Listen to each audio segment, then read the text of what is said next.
I inherited $58 million. Before I could even call my husband to celebrate, the bank officer looked at his screen, cleared his throat, and said, "Ma'am, according to our public records, you have been divorced for 4 months." I stayed perfectly still for exactly 3 seconds, processing the fact that the man I slept next to every night was legally a stranger. Then I did what any forensic accountant would do. I froze everything. Before I continue this story, let me know where you are watching from in the comments below. Hit like and subscribe if you have ever had to outsmart someone who thought they had already won. The morning began in the mahogany paneled office of Sterling Wealth Management in downtown Atlanta.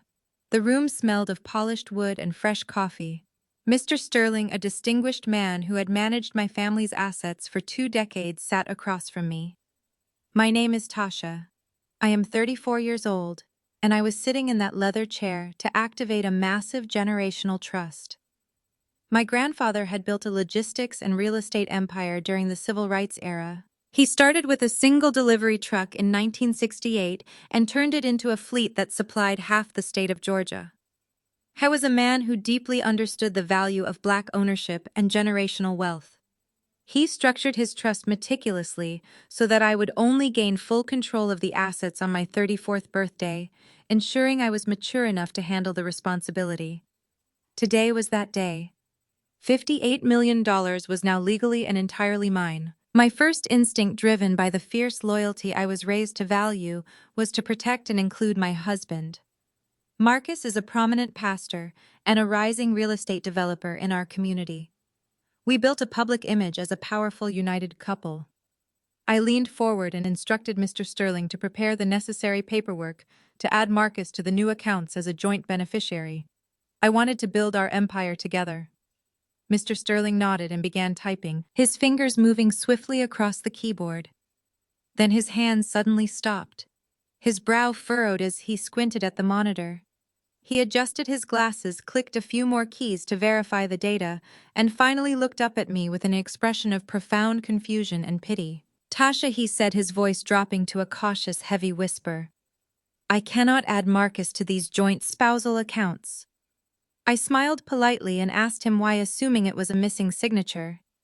"Because," Mr. Sterling replied, pulling up a certified county court database on his monitor and turning the screen toward me.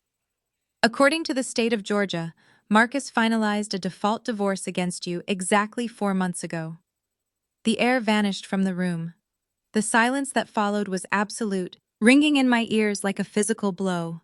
For 3 agonizing seconds, my brain completely refused to process the words displayed on the glowing screen. 4 months. Marcus and I had eaten dinner together last night at our kitchen table.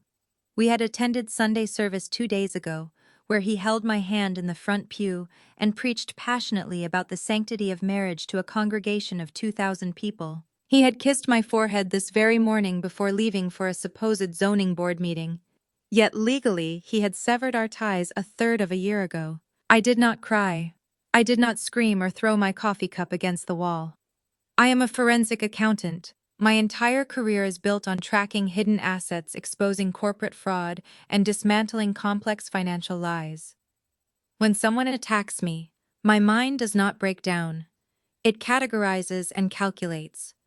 Marcus had filed a default divorce, which meant he told the court he could not locate me, or he somehow bypassed the mandatory serving of papers using fraudulent means. He had kept playing the devoted husband at home, eating the meals I cooked, and sleeping in my bed specifically to keep me unaware until the legal window to contest the divorce decree expired. He wanted me completely blind, isolated, and legally defenseless before my grandfather's trust cleared. I looked at Mr. Sterling, my voice completely devoid of emotion, operating on pure cold logic. "Freeze everything," I commanded. "Lock down every single personal asset attached to my Social Security number block, all external transfers, and initiate a stealth audit on every joint account Marcus and I share. Do not alert him to any system changes." Mr. Sterling immediately complied, his fingers flying across the keyboard to secure my financial fortress. While the system processed the lockdown, he printed out the most recent transaction history from my personal credit card, an account I rarely used but kept active for emergencies. I took the warm paper from the laser printer and scanned the lines of black ink, looking for the financial footprint of a man who thought he could outsmart me. My eyes locked onto a pending charge from exactly 2 days ago. $15,000 at an elite VIP maternity boutique in Buckhead. I stared at the vendor name, the exorbitant amount, and the timestamp. I am strictly infertile. I have known this medical fact since I was 25 years old, a reality that Marcus and I had supposedly grieved together. Yet my legally divorced husband had just spent $15,000 of my own money on designer maternity wear and baby goods. The puzzle pieces finally snapped into a terrifying crystal-clear picture. Marcus was not just stealing my money.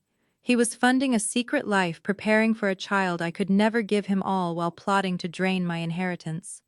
The game was on, and he had no idea I was now holding all the cards. I wanted everything, but I would leave him with nothing. The drive to Brenda's estate took 40 minutes.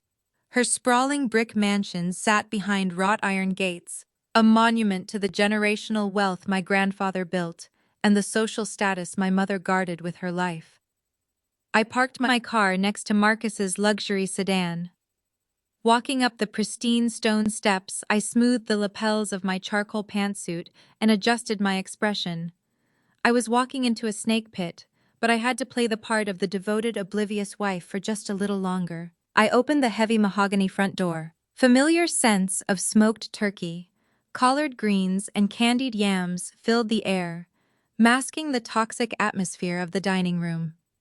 I stepped into the dining area, where the family was already gathering. Marcus was standing at the head of the oak table, looking every bit the charismatic megachurch pastor he portrayed to the public. He wore a navy suit, his smile dazzling and utterly hollow. "There is my beautiful wife," Marcus announced, his deep voice carrying across the room. He walked over, wrapped his arms around me, and pressed a kiss to my cheek. It took every ounce of self-control I possessed not to physically recoil from his touch. Instead, I let him guide me to the chair next to his. He laced his fingers through mine, squeezing my hand tightly as he bowed his head to lead the dinner prayer. "Lord, we thank you for this bountiful meal, for the unbreakable bond of our family, and for the holy covenant of marriage that keeps us grounded in your grace." Marcus prayed, his tone dripping with fake sincerity.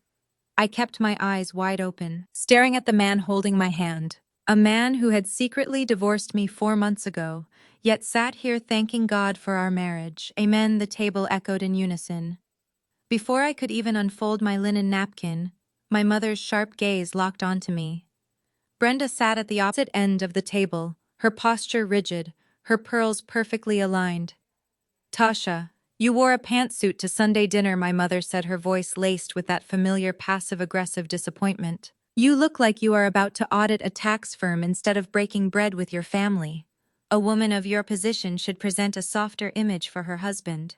Before I could formulate a polite response, my brother Jamal walked into the dining room, trailing behind his white wife, Lauren. Lauren was wearing a flowing, heavily beaded emerald evening gown that belonged at an awards gala, not a family Sunday dinner. She carried herself with an exaggerated swagger, desperate to prove she belonged in an affluent African-American family. "Hey, family," Lauren announced loudly, dropping her designer handbag onto a side chair. The service today was giving everything it was supposed to give. "Pastor Marcus, you really spilled the tea on those Bible verses, period." I took a slow sip of my iced water. The forced slang was agonizing, but my family simply smiled and accommodated her. Lauren placed a manicured hand over her slightly rounded stomach, making sure her diamond wedding band caught the light from the chandelier above. "The baby has been kicking all morning," Lauren gushed, leaning into Jamal. "I think we have a future quarterback in here." My mother practically beamed, her entire demeanor softening as she looked at Lauren. "It is such a blessing," Brenda said warmly. "A true legacy."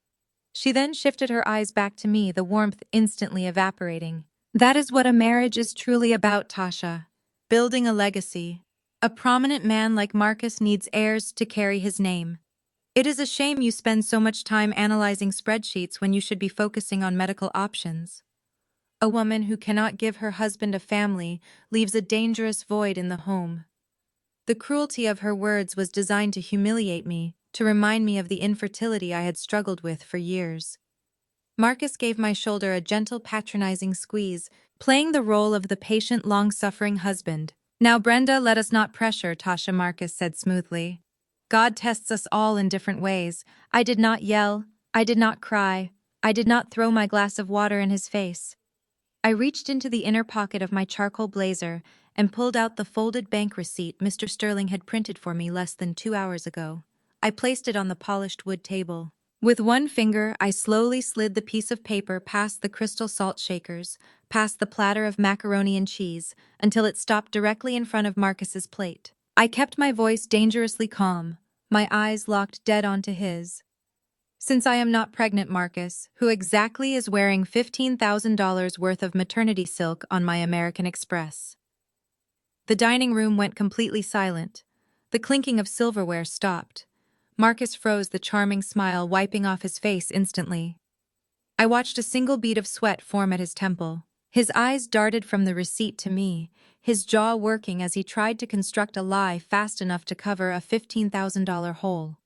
He opened his mouth, but no sound came out. Before Marcus could formulate a stuttering excuse, a hand reached across the table. My mother lunged forward and snatched the receipt right out from under his nose. She crumpled the paper in her fist, glaring at me with eyes full of venom and authority. "I used his card." Tasha, Brenda snapped her voice, raising an octave to shut down the conversation. "I needed to buy some gifts for the church charity drive, and Marcus was generous enough to offer his account. You need to stop being so paranoid and mind your business." I sat back in my chair, the stark realization hitting me like a freight train. My own mother was looking me dead in the eye and lying to protect the man who had just legally erased me. The tension in the dining room snapped like a tightrope. Jamal slammed his palm against the oak table, causing the crystal glasses to rattle. "You are unbelievable," Tasha, Jamal sneered, shaking his head in disgust. "Marcus is out here leading a congregation, uplifting the community, and you are running forensic audits on his credit card statements at Sunday dinner. You are constantly trying to emasculate a successful black man of God just because you are bitter." Lauren chimed in immediately, her hands resting protectively over her pregnant belly. She leaned forward, putting on her best imitation of a concerned sister. "Tasha, it is giving very much toxic energy. We are supposed to be building generational wealth and supporting our black kings. You really need to heal whatever trauma is making you act this paranoid. It is not a good look for the ministry." I looked at Lauren, a woman who had been in this family for barely 3 years, currently dripping in diamonds bought with my grandfather's logistics fortune, lecturing me on supporting black kings. Before I could tear her apart, Marcus let out a long, heavy sigh. He rubbed his temples, looking like a martyr bearing a heavy cross. "Brenda, I apologize for my wife's behavior," Marcus said, his voice thick with practiced sorrow. "Her career has made her so cold, so transactional. She sees everything as numbers on a spreadsheet, instead of trusting the covenant of our marriage. I pray for her heart to soften every single night." Brenda reached over and patted Marcus's hand. "We know, Marcus," she murmured, casting a look of pure disdain in my direction. "A woman who cannot nurture a family always tries to destroy one. You just keep praying, Pastor. God will deliver you from this burden soon enough." The sheer audacity of the gaslighting was suffocating. They were a united front, a fortress of lies built to break my sanity.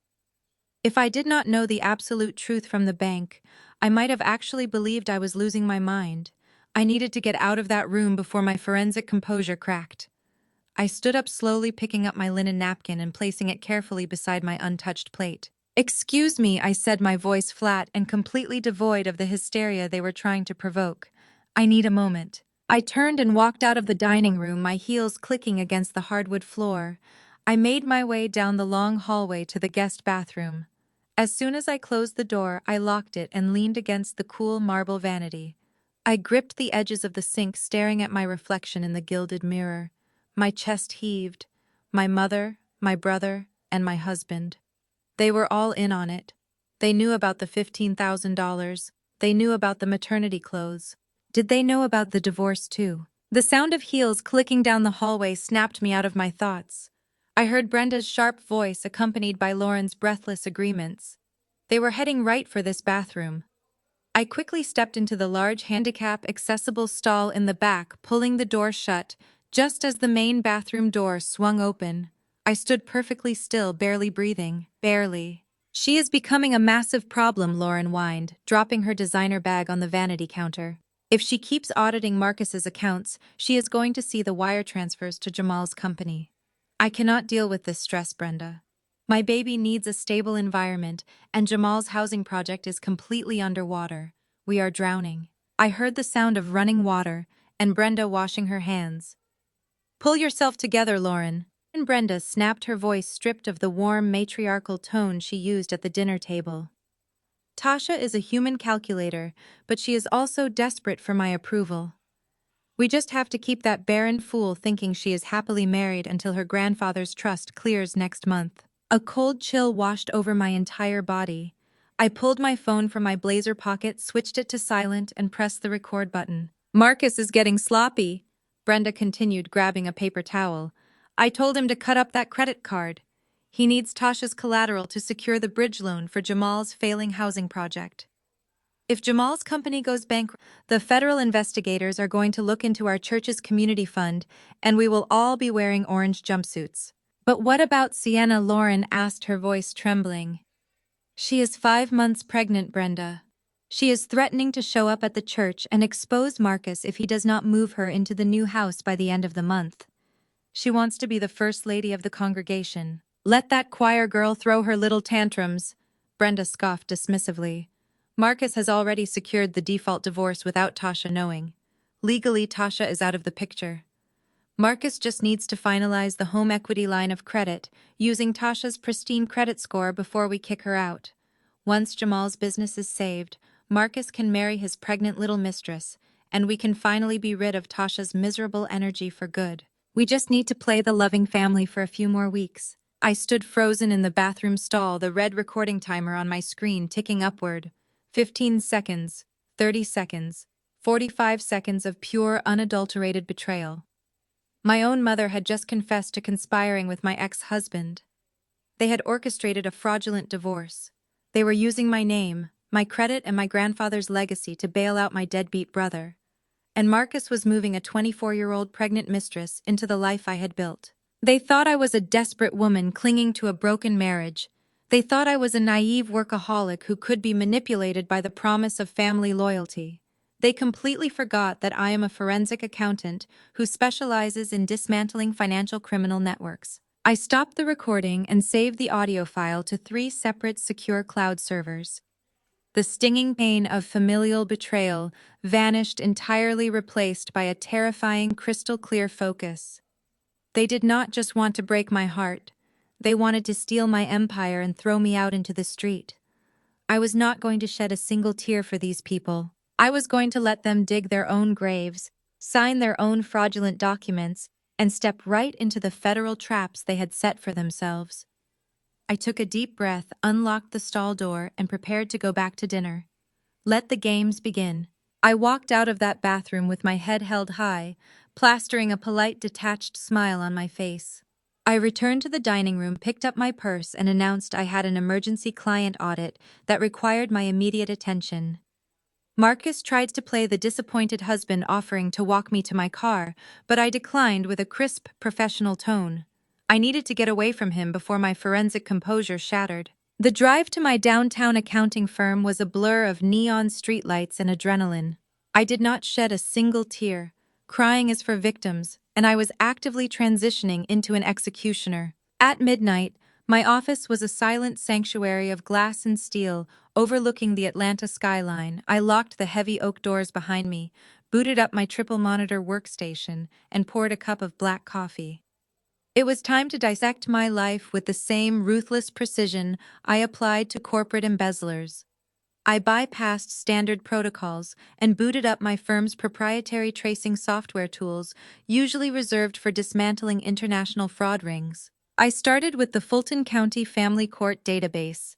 If Marcus had legally divorced me 4 months ago, the paper trail was sitting right there in the public domain, hiding in plain sight behind a wall of digital records. I typed in his name and my name.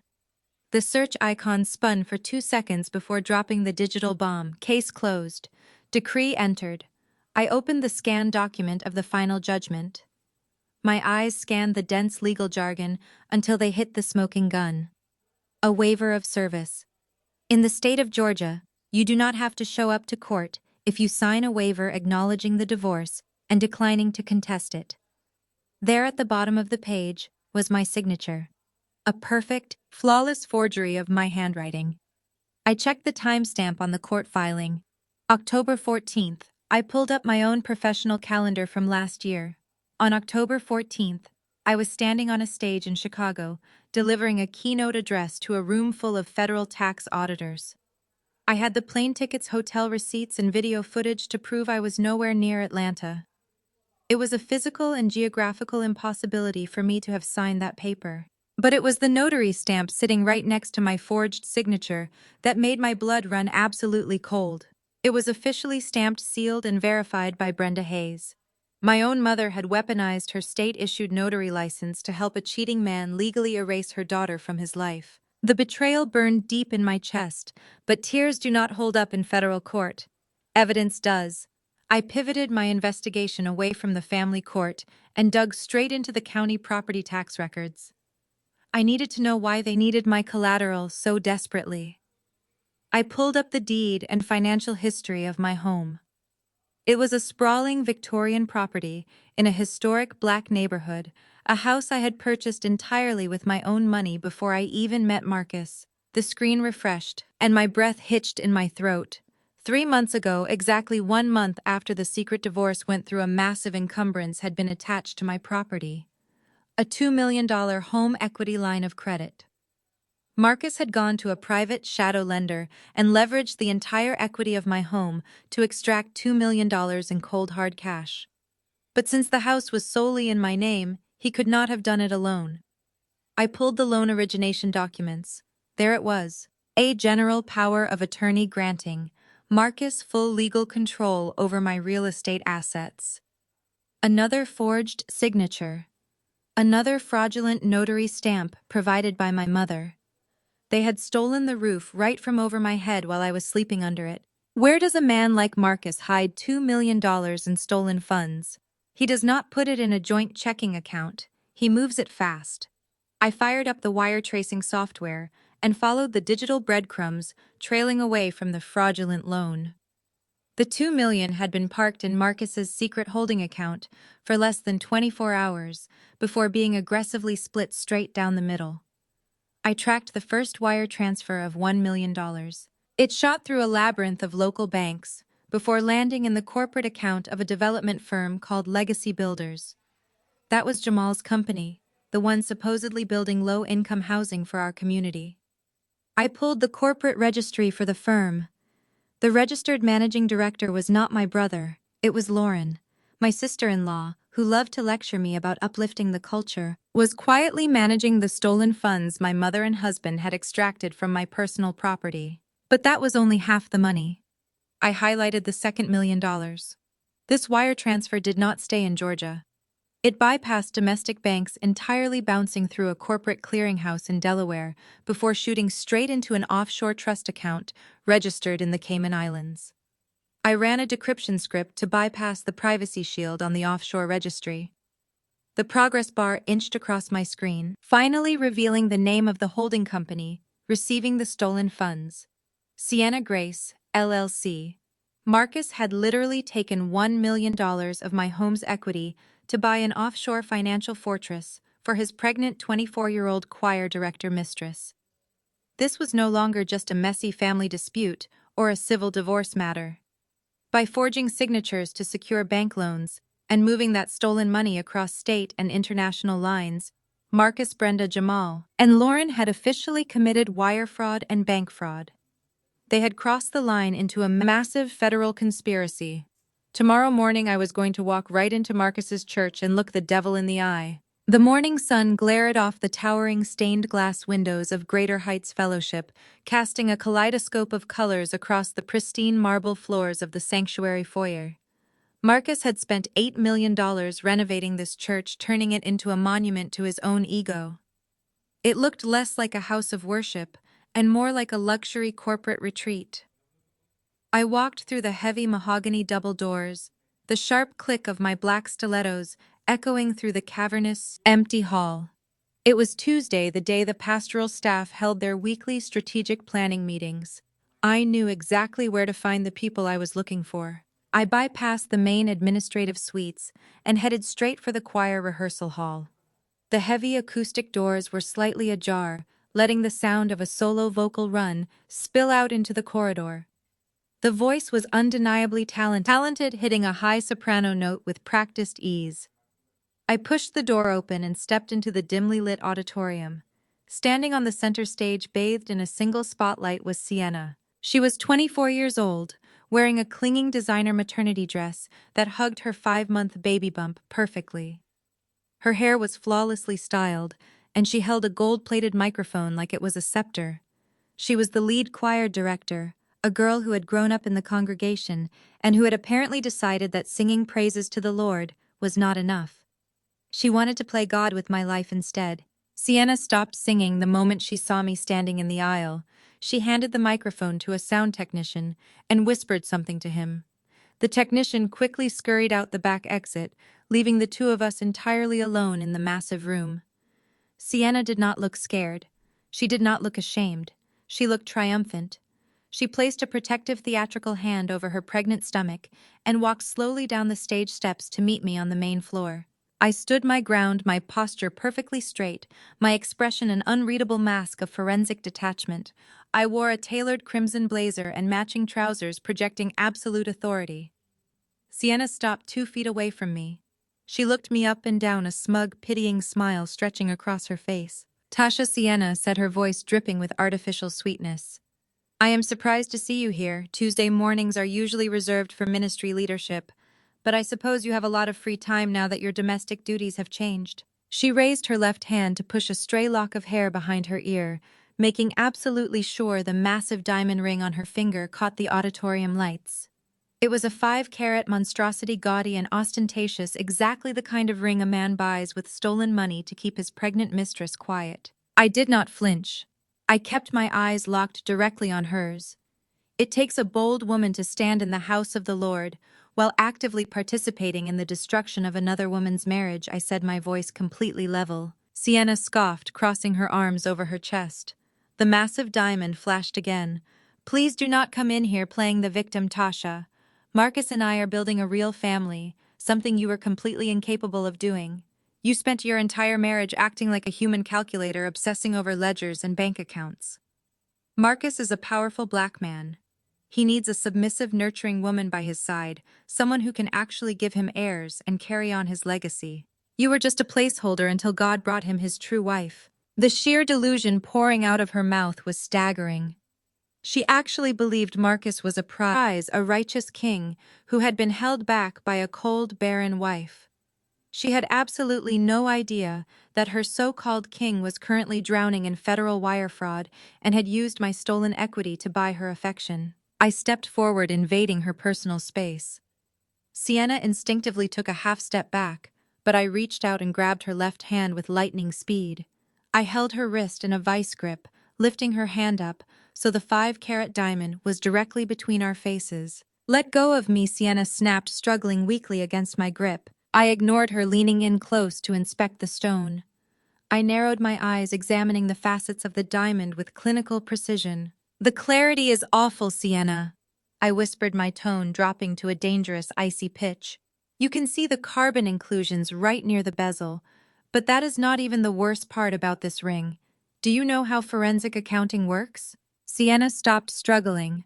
The smug confidence began to drain from her face, replaced by a flickering shadow of uncertainty. "What are you talking about?" she demanded. I dropped her hand as if touching her disgusted me. "I trace money for a living, Sienna. I trace every single dollar bill from the moment it leaves a bank vault to the moment it buys a cheap, cloudy diamond for a naive choir girl. By the serial number registered to that specific stone matches a wire transfer originating from a fraudulent bank loan. A loan your fake fiancé took out by forging my signature and committing federal identity theft." Sienna's mouth dropped open. The blood completely drained from her cheeks, leaving her looking pale and suddenly very young.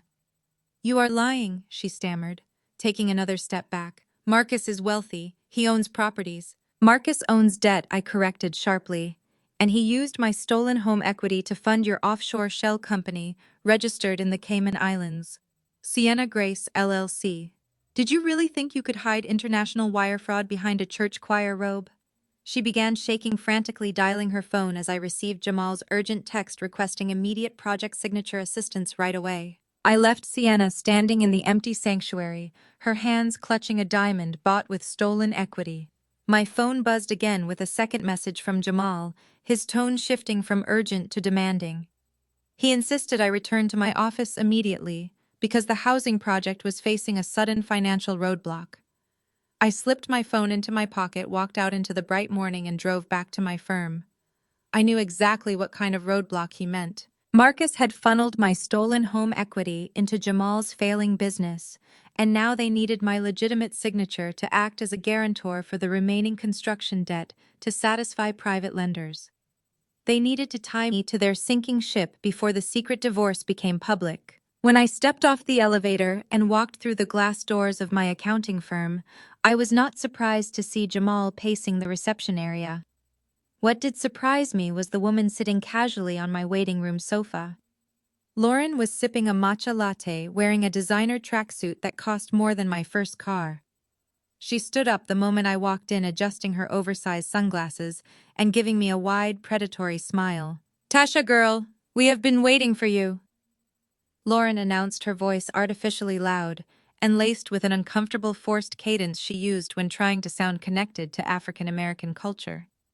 Jamal rubbed his face, playing the role of the exhausted community entrepreneur.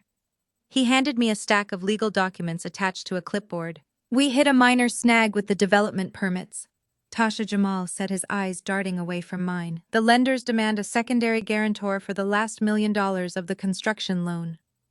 Since you and Marcus have that pristine credit score and home equity, we just need you to co-sign this. It is a total formality. The community needs this housing project assist." Lauren stepped into my personal space, placing a hand on my shoulder. "Tasha, I know you are super busy auditing rich corporations," Lauren said, her tone dripping with condescension and fake solidarity. "But we really need you to check your privilege for a second and step up for the culture.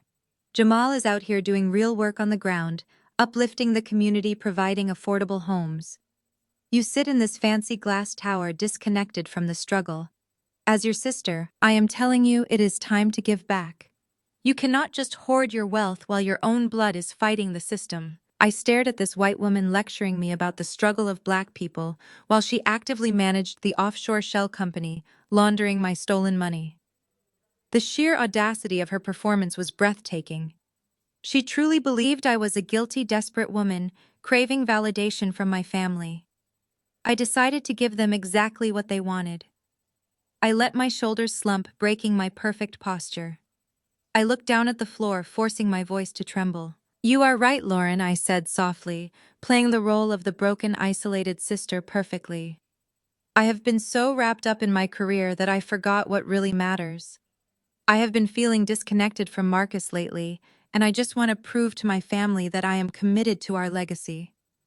Jamal sighed in relief, the tension leaving his body. "I knew you would understand," Jamal said, handing me a silver pen. "Just sign on the highlighted tabs." I took the clipboard and pen.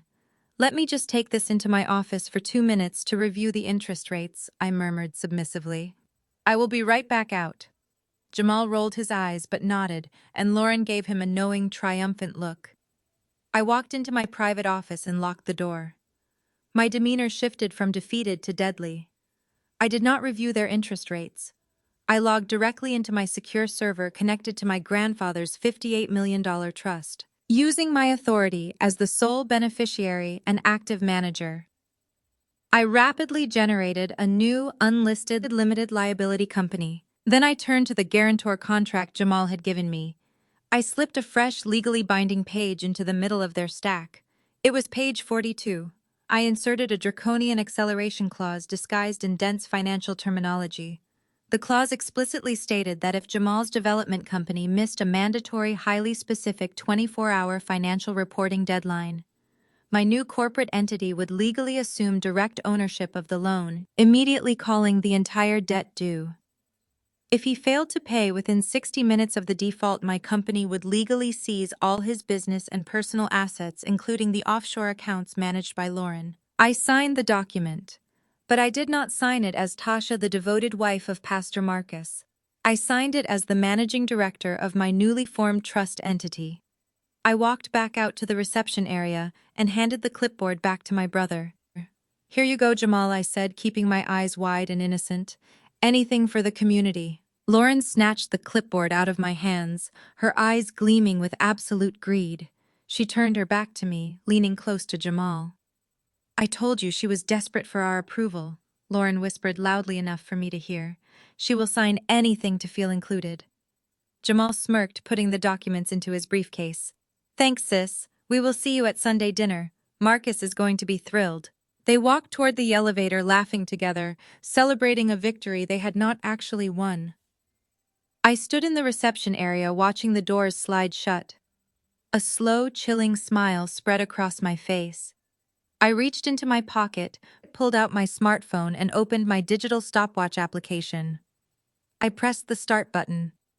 The 24-hour countdown had officially begun.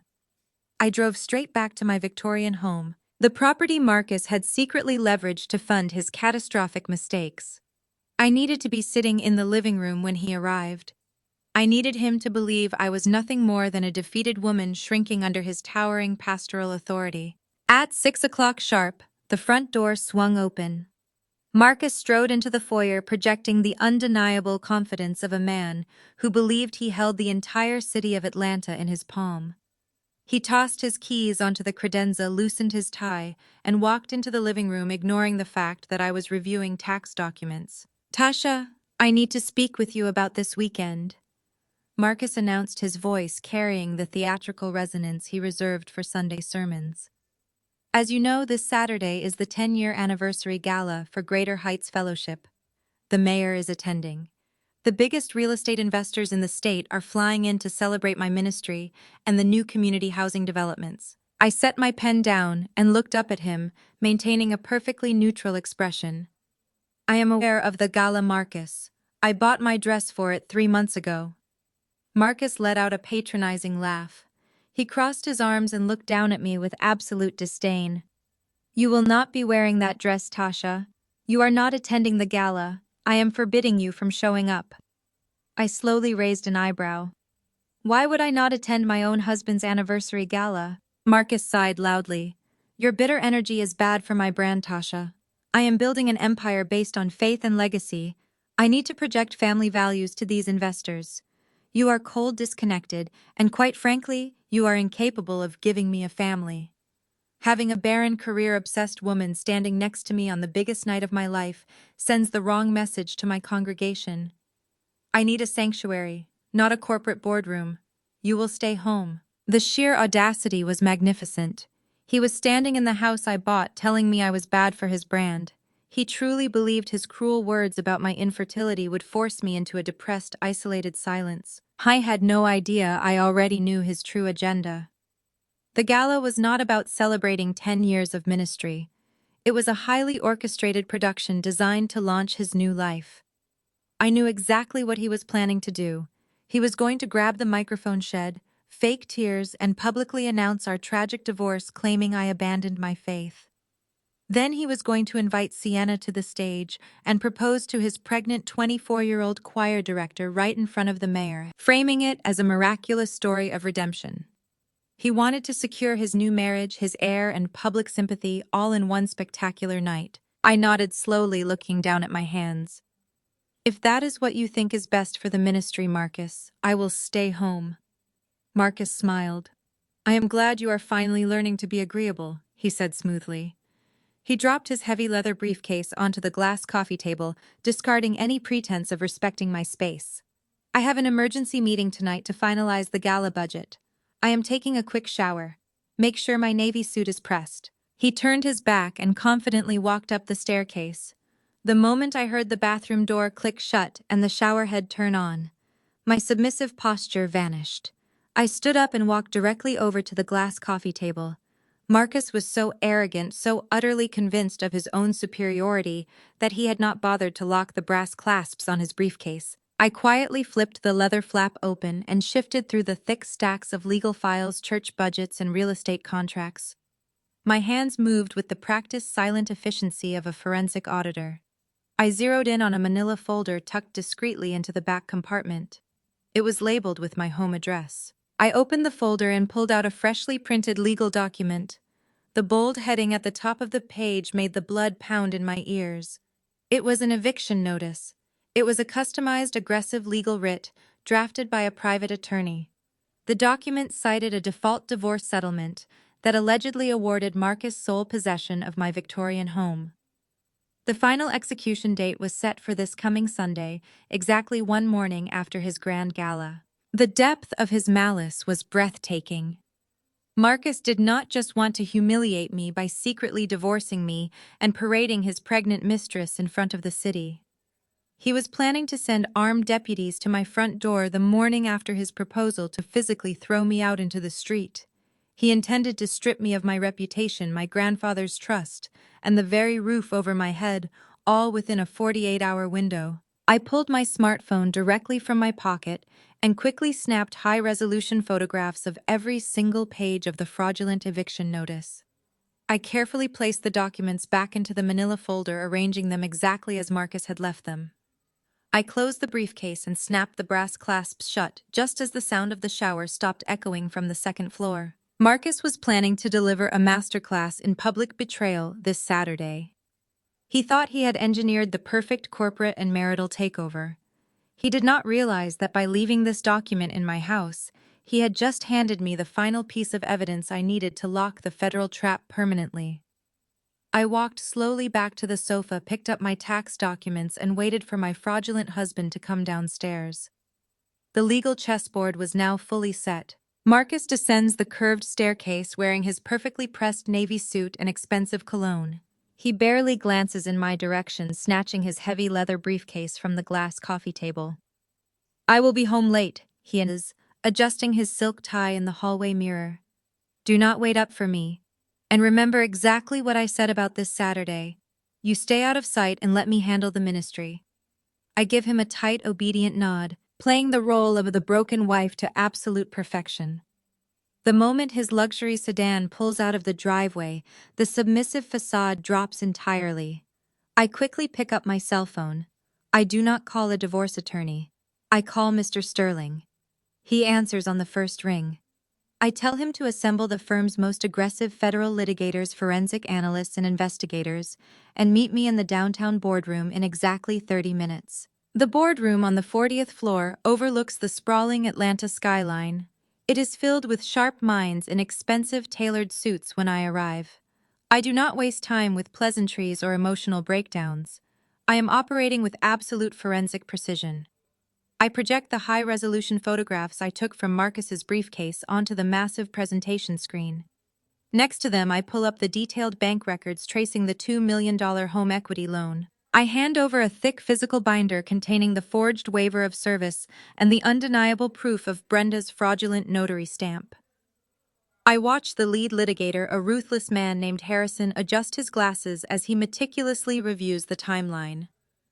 "This is no longer a messy domestic dispute," I state, leaning forward and planting my hands firmly on the polished mahogany table. "Marcus wired $1 million of stolen home equity across state lines directly into Lauren's offshore shell company in the Cayman Islands.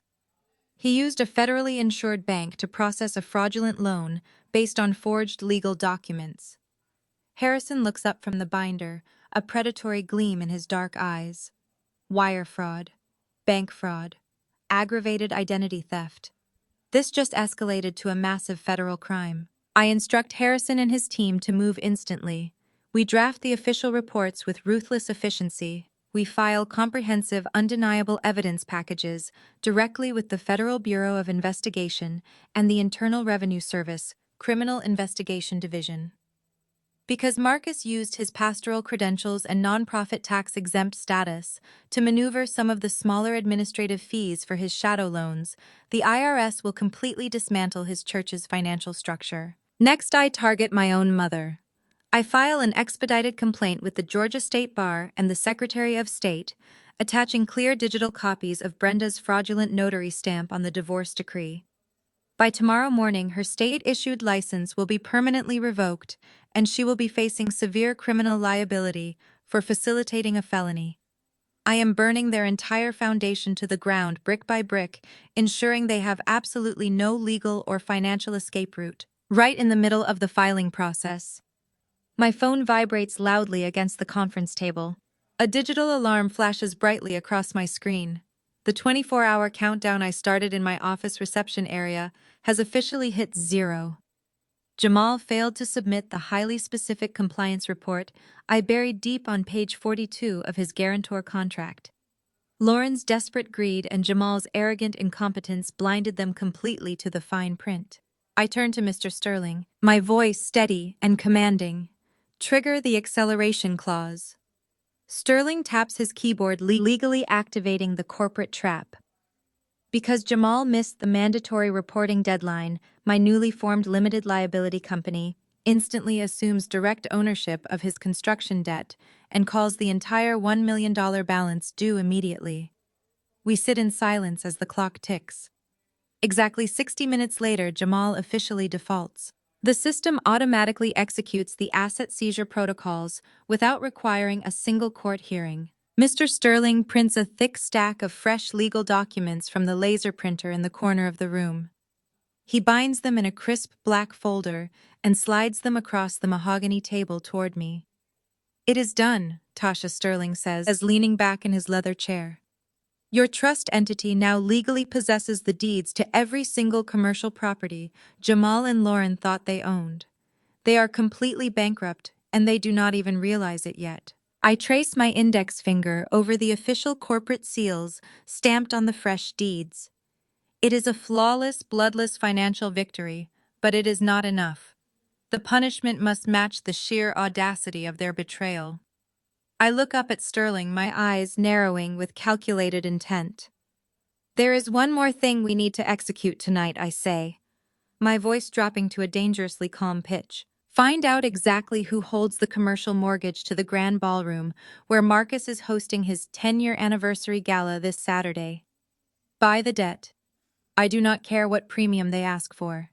Pay it entirely in cash from the trust fund accounts immediately." Sterling raises an eyebrow, a knowing smirk slowly forming on his face as he realizes the magnitude of my request. "You want the venue?" he asks, already reaching for his phone to make the acquisition call. He has spent months curating this specific event to humiliate me and elevate his new life. He wants a massive audience. He wants a stage to preach his lies. I intend to give him exactly that, but I will systematically control every single aspect of the theater he built specifically for himself. I do not just want the venue, I reply, standing up from the conference table and gathering my documents. I am going to tear down his perfect public image. I want to legally own the very floor he stands on right when he tries to propose to his mistress in front of the entire city. Saturday morning dawned bright across Atlanta. The day of the 10-year anniversary gala had finally arrived. I stood in my custom kitchen listening to the rhythmic drip of the coffee maker. I poured my coffee black, matching my mood. The heavy wooden front door clicked open. Marcus strolled down the hallway humming a gospel hymn. He stepped into the kitchen wearing a velvet smoking jacket, projecting the arrogant swagger of a man who believed he had won the war. He did not say good morning. He walked straight up to the island and slapped a folded legal document onto the marble next to my mug. I did not flinch. I slowly lowered my gaze to the paper. The bold black letters across the top read, "Writ of Possession and Eviction." Marcus crossed his arms, his face twisting into a victorious grin. "I am moving Sienna in on Monday morning," Marcus announced, his voice dripping with condescension. "The judge gave me full possession of this house in the default divorce settlement. You have 48 hours to pack your bags, Tasha. Leave the stainless steel appliances. I paid for those." He had forged my signature to secure that divorce, bribed my mother to use her notary stamp, and was now standing in the house I purchased with my own money, demanding I vacate it for his pregnant mistress. Most women would have screamed until their lungs gave out. Most women would have thrown hot coffee into his face, ripped the fraudulent eviction notice to shreds, and immediately called the police. But I do not operate on raw emotion. I operate on hard evidence. Tearing up a piece of paper does not change the law. Letting him believe his fake document held power was my ultimate weapon. I lifted my mug and took a slow sip of black coffee. I set the mug down, picked up the notice, and scanned the text. The legal jargon was incredibly sloppy. The court filing numbers were misaligned. The attorney of record listed at the bottom was a known discount lawyer who handled cheap traffic tickets. I looked back up at Marcus, my face a mask of calm. "Are you absolutely sure your lawyer passed the bar, Marcus?" I asked, my voice completely stripped of panic. Marcus laughed loudly, a booming sound that echoed off the kitchen tiles. He thought my calm demeanor was the sign of a defeated woman. "You can try to analyze the paperwork all you want," Tasha Marcus scoffed, tapping his finger against the island. "It is legally signed by a Fulton County judge. You spent our entire marriage treating me like a subordinate, acting like your corporate salary made you the undisputed head of this household. Now you have absolutely nothing. You are a divorced, childless woman, about to be entirely homeless on the streets of Atlanta. I want your house keys sitting on this counter by Sunday evening. Do not make me call the county sheriff to drag you out of here in handcuffs. I have a custom tuxedo fitting to get to right now. I have an entire ministry to run. I have a new loving family to build." Marcus turned on his heel and confidently marched out of the kitchen, his velvet jacket catching the morning light filtering through the large windows. I listened to the sharp rhythmic clicks of his designer loafers against the hardwood floors, followed by the heavy echoing slam of the front door. Through the kitchen window, I watched his black luxury sedan slowly back out of the wide driveway and speed off toward his upscale tailor across town.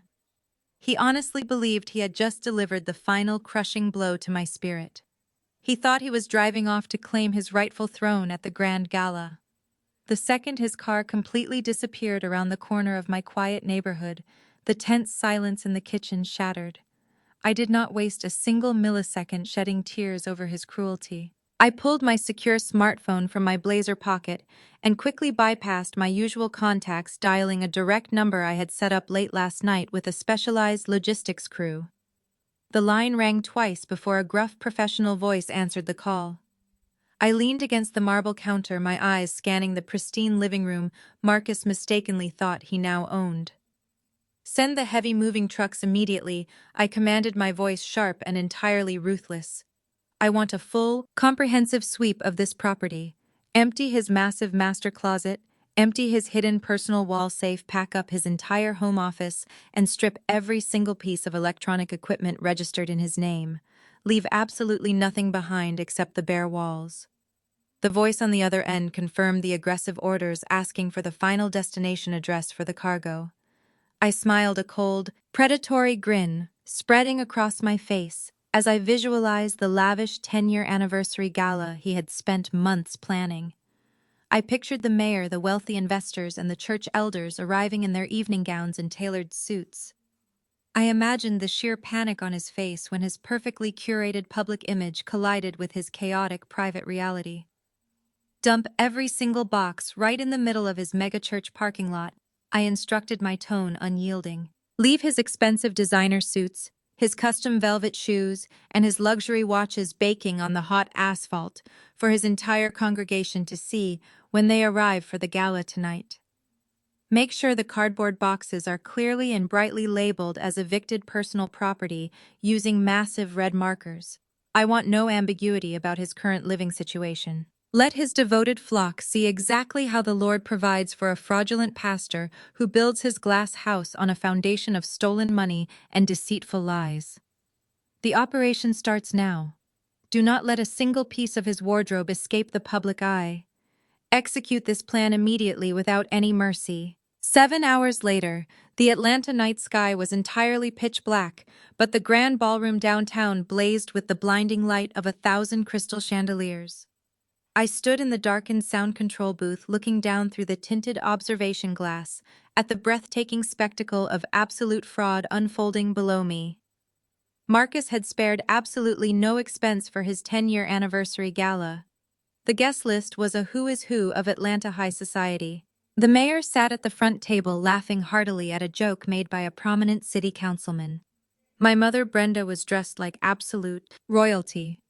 She smiled and nodded at passing church elders, soaking in their reverence, completely unbothered by the fact that she had committed a federal felony by notarizing a forged divorce document just a few months prior. To her right sat my brother Jamal and his white wife Lauren. They looked like a family that had successfully conquered the world. They looked like people who had gotten away with the perfect crime. The jazz band abruptly stopped playing. The ambient lighting in the massive ballroom dimmed to a soft, intimate glow. A single brilliant spotlight pierced the darkness, illuminating the center of the grand stage. Marcus walked out from behind the heavy velvet curtains, stepping directly into the beam of light. The crowd immediately fell silent, captivated by his undeniable pastoral charisma. "Thank you all for being here tonight," Marcus began, his deep baritone voice echoing through the state-of-the-art sound system. 10 years. 10 years of building this ministry, of uplifting our beautiful community, of establishing a legacy of faith and prosperity in Atlanta. We have achieved incredible milestones together, but as your pastor, I have always promised to lead you with absolute transparency and brutal honesty. He paused, bowing his head and taking a slow, trembling breath. It was a masterclass in theatrical manipulation. The entire ballroom leaned forward, collectively holding their breath. I watched from the sound booth, my finger resting lightly on the master control switch, observing the performance of a sociopath. Marcus continued, looking up with perfectly manufactured moisture glistening in his eyes. But behind closed doors, I have been carrying the agonizing weight of a broken home. I stand before you tonight, not just as a triumphant leader, but as a man who has had to make the hardest, most devastating decision of his entire life. I had to let go of my marriage. A collective gasp rippled through the audience. The wealthy investors exchanged shocked glances. The mayor frowned in sympathy. Down at the VIP table, Brenda pulled a lace handkerchief from her designer clutch and dramatically dabbed at the corner of her dry eye, performing her role as the grieving mother-in-law flawlessly. Lauren reached across the table and patted Brenda on the shoulder, nodding with fake solemnity. "I prayed for my wife," Marcus said, his voice cracking with expertly timed emotion. "I prayed that she would turn away from her cold obsession with corporate ladders and financial spreadsheets. I prayed she would return to the warm path of family, of nurturing a home, of honoring God. But some hearts are simply too hardened by selfish ambition. She strayed from the path of family, and God, abandoning the sacred covenant we built. I tried to save her, but I realized I could not lead this flock while drowning in a toxic marriage." The divorce was finalized 4 months ago. The murmurs of sympathy swelled throughout the ballroom. Elderly church members shook their heads, whispering prayers of comfort for their poor, suffering pastor. Marcus let the sympathetic energy wash over him, feeding his massive ego. He wiped his face with a silk pocket square, then offered the crowd a brave, resilient smile. "But our God is a God of glorious restoration," Marcus proclaimed, raising his free hand toward the vaulted ceiling. "He does not leave his faithful servants in the dark valley. When I thought I would be alone forever, the Lord brought a new shining light into my life. A woman of pure faith. A woman who understands the true value of submission and family. Tonight I am not just celebrating 10 years of ministry. I am celebrating a beautiful new beginning." Marcus turned his body and gestured grandly toward the darkened wings of the stage, preparing to call his pregnant 24-year-old mistress Sienna out into the spotlight. I watched him open his mouth to say her name. The timing was absolutely perfect. I pressed the master control switch. Before the first syllable of Sienna could leave Marcus' lips, the microphone cut out completely, emitting a sharp, jarring burst of static feedback that made several guests cover their ears in pain. Marcus tapped the microphone, looking confused and annoyed as his pastoral voice vanished into thin air. He gestured angrily at the sound technicians down on the floor, but they were locked out of the system. I had seized total digital control. A split second later, I hit the lighting override. The soft, intimate ambience of the ballroom was instantly obliterated. The overhead lighting rigs snapped to blinding aggressive white stadium lights. The sudden harsh glare stripped away the romantic luxury of the room, exposing every startled face in the crowd. The wealthy investors squinted, shielding their eyes. Brenda dropped her lace handkerchief, looking around in sheer panic. Jamal and Lauren froze, their champagne glasses halted halfway to their mouths. Marcus stood completely exposed on the brightly lit stage, frantically tapping the dead microphone and looking toward the sound booth with rising terror in his eyes. He finally knew the fragile illusion had been permanently breached. Then the incredibly heavy, solid mahogany doors located at the very back of the crowded grand ballroom were violently kicked wide open by my security team. The loud, explosive crash echoed like a deafening gunshot, bouncing off the sparkling crystal chandeliers and instantly silencing every shocked murmur inside the massive room. I stepped across the threshold, allowing the heavy mahogany doors to swing shut behind me with a resonant thud. I was no longer the invisible, compliant wife dressed in muted tones. I wore a custom-tailored crimson gown that hugged every curve and swept the floor with undeniable authority. The vibrant red fabric was a stark contrast to the submissive shadow they had forced me into for years. Flanking me were two massive armed off-duty police officers in dark suits, their presence projecting absolute legal force. Right behind them walked a licensed process server, clutching a stack of manila folders. The entire grand ballroom held its collective breath. Hundreds of elite guests, affluent investors, and prominent church elders turned their heads in unison, their eyes widening at the spectacular interruption. I walked slowly down the center aisle, my heels striking the polished marble floor in a steady, rhythmic cadence. The sea of wealthy attendees parted, automatically clearing a wide path for me. They stared in disbelief as I marched toward the stage, fully prepared to execute the final phase of my plan. Up on the brilliantly lit stage, Marcus completely lost his pristine pastoral composure. The charming, weeping man of God vanished in an instant, replaced by a cornered, terrified fraud. He gripped the edge of the clear acrylic podium, his knuckles turning stark white. His eyes darted from the armed officers to my crimson gown, sheer panic radiating from his sweating face. "Security!" Marcus bellowed, his deep voice cracking into a high-pitched, desperate shriek. "Security, get in here immediately! Remove this woman from the premises right now. She is trespassing." A few hired event guards moved nervously toward the center aisle, intending to intercept my approach. My off-duty police officers turned their heads, fixing the advancing guards with a cold, authoritative stare. The event staff instantly froze, recognizing the undeniable hierarchy of real law enforcement over rented event security. Nobody dared take another step. Down at the VIP table, the facade of my treacherous family began to crumble. Brenda leaped from her chair, her expensive pearls clattering against her chest, as her mouth dropped open in shock. Jamal and Lauren sat completely paralyzed, their crystal champagne flutes abandoned on the white tablecloth. Lauren's smug, culturally appropriated confidence evaporated, leaving her looking pale and terrified. They were watching their fraudulent empire crack under the weight of my arrival. I did not even glance at my panicked relatives. I bypassed the main seating area and walked deliberately toward the elevated sound engineer booth positioned at the base of the stage. The lead technician, a young man who had known me for years, scrambled backward, knocking over his rolling chair in his haste to get out of my way. I stepped up to the massive mixing console. With swift, practiced efficiency, I reached over and physically yanked the main audio cable feeding Marcus's microphone directly out of the soundboard. The hum of his live feed died, instantly cutting off his orders to the security team. In its place, I plugged in the auxiliary cord connected directly to my encrypted tablet. I picked up the microphone used for emergency venue announcements. I tapped the metal grill twice. The sharp, heavy sound echoed off the vaulted ceiling, commanding the absolute attention of every soul in the room.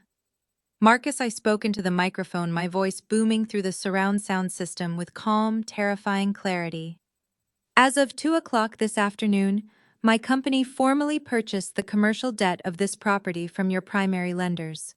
I legally own the roof over your head. I own the stage you are standing on. Security works for me now. The gasps that erupted from the audience were deafening. Wealthy donors and politicians began whispering, their faces twisting in alarm. The mayor leaned over to his chief of staff, his expression a mask of political concern. They had just written donation checks to a man who did not own the building he was preaching in. Brenda clutched her chest, her performance faltering as the reality of my words struck her. She had spent the last decade treating me like a disposable asset, a mere stepping stone for Marcus's ambition. She assumed my forensic accounting career was just a boring desk job. She never grasped the terrifying power of a woman who understands how to legally dismantle a real estate portfolio. I stepped away from the soundboard and walked toward the grand staircase leading up to the main stage. The process server followed behind me, his grip tightening on the legal documents that would soon destroy Marcus's reality. I ascended the carpeted steps, the crimson fabric of my gown trailing behind me like spilled blood. Marcus took a clumsy step backward, his shoes slipping on the stage. The lights beat down on him, highlighting the beads of sweat rolling down his forehead and soaking into his collar. He looked pathetic. He was no longer the leader of the community. He was a thief caught dead to rights in front of the people he relied on for validation and money. I stopped 2 feet away from him, invading his space, forcing him to look into my eyes. He opened his mouth to speak, but no sound came out. His chest heaved with heavy, panicked breaths as he realized the absolute severity of the situation he had meticulously orchestrated for himself. He glanced at the armed officers standing guard at the bottom of the stairs, then back at me. I did not raise my voice. I did not scream or throw insults. I kept my posture straight, my expression a mask of dominance. I raised the microphone to my lips, ensuring my voice carried to the back of the ballroom, piercing the ears of every guest investor and family member who conspired against me. "You forgot to invite your wife to the divorce, Marcus," I said, every syllable dripping with precision. So I decided to crash the reception. Without uttering a single word of hesitation or doubt, I reached into the pocket of my crimson gown and pulled out a small black presentation remote. I did not break eye contact with Marcus as I pressed the primary button. Behind him, the massive digital projector screens that had previously displayed his church logo flickered. The screens illuminated the entire stage with a glaring high-definition scan of a formal court document. It towered 20 feet high for every single person in the grand ballroom to see. Murmurs erupted from the front row as the elite guests squinted at the legal header. It was the waiver of service for our divorce. It was the exact piece of paper Marcus had used to convince a Fulton County judge that I had willingly walked away from our marriage and surrendered all my marital assets. The entire room watched as the red laser pointer hit the bright screen. "Look closely at the screen," I commanded, my voice projecting through the venue with absolute acoustic dominance. "Marcus told this congregation that I abandoned our sacred covenant. He told you I was a career-obsessed woman who walked out on a man of God. But I am a forensic accountant. I do not deal in emotional narratives. I deal in hard data and verifiable facts. I want everyone in this room to look at the date written next to my supposed signature at the very bottom of that document." The crowd shifted their weight nervously as hundreds of eyes locked onto the massive screen above us. A prominent judge sitting at the mayor's table actually put on his reading glasses to inspect the paperwork. "October 14th, I announced, letting the date ring out through the silent ballroom. Marcus filed this document claiming I sat across from him in an Atlanta office on October 14th and signed away my house, my marriage, and my rights." I pressed the button on my remote a second time. The screen split in half. On the right side, a high-resolution time-stamped photograph materialized. It showed me standing at a podium inside a massive convention center. A massive banner behind my head clearly read, "Chicago National Financial Crimes Conference," and the digital timestamp stamped across the bottom right corner of the photograph read October 14th at 2 in the afternoon. I was standing 800 miles away, delivering a keynote speech on federal tax evasion to a room full of IRS auditors on the exact same day I supposedly signed that divorce paper in Georgia. The silence in the ballroom transformed into a heavy, suffocating blanket of absolute shock as the wealthy congregation processed the evidence. You could hear a pin drop onto the marble floor as the reality of his deception sank into the minds of his biggest donors. The math was undeniably clear and completely devastating to his entire reputation. It is physically and geographically impossible for me to have held a pen in Atlanta on that day, I stated, my voice echoing like a gavel striking wood. Which means the signature on that waiver is a complete amateur forgery. I slowly turned my gaze away from my terrified husband and looked directly out into the crowd of affluent investors, church elders, and local politicians. I locked eyes with a powerful man sitting in the front row. I believe forging a signature on a sworn court document to secure a default judgment is a Class C felony in the state of Georgia. Isn't that right, Councilman? The councilman stiffened in his velvet chair, his face turning an uncomfortable shade of pale. He slowly nodded, refusing to look up at the stage where his supposed spiritual leader was currently sweating through his custom tuxedo. The veins in his neck were bulging as his perfect public image began to shatter into a million irreparable pieces right in front of his wealthy financial backers. Marcus was drowning in his own lies. He lunged forward, his hands shaking violently as he tried to grab the microphone from my hand to stop the presentation. "Tasha, stop this right now!" Marcus hissed, his voice a desperate, frantic whisper that the microphone picked up and broadcast to the entire room. "You are acting crazy. We can fix this in private. Give me the mic before you ruin everything we have built." I easily sidestepped his clumsy attempt, holding the microphone firmly out of his reach. My off-duty police officers instantly stepped forward, placing their hands on their holstered weapons. Marcus froze, raising his hands in a gesture of surrender, his chest heaving with rapid panic. "I am not crazy, Marcus," I replied smoothly. "I am just exceptionally thorough. A forged signature is a serious crime, but a forged signature on a legal court document cannot be accepted by a judge unless it is officially verified by a licensed state official." I pressed the final button on my remote. The image on the giant screen zoomed in, magnifying the bottom right corner of the fraudulent divorce waiver until it filled the entire display. The crowd gasped in unison. Some people actually covered their mouths in sheer disbelief at the audacity of the crime unfolding before them. There, pressed directly over my forged signature, was a bright blue, officially registered notary public stamp. It was the stamp of the woman who had validated the fraud, the woman who had legally sworn under penalty of perjury that she had checked my identification and watched me sign away my life. Her eyes were wide with pure terror as she realized she was caught. She had betrayed her own daughter for social status and a front-row seat at a fraudulent megachurch, and now she was going to pay the ultimate price. I turned my head and looked directly at the VIP table where my mother was sitting in her designer gown. The name printed in bold black ink on that official state notary stamp read Brenda Hayes.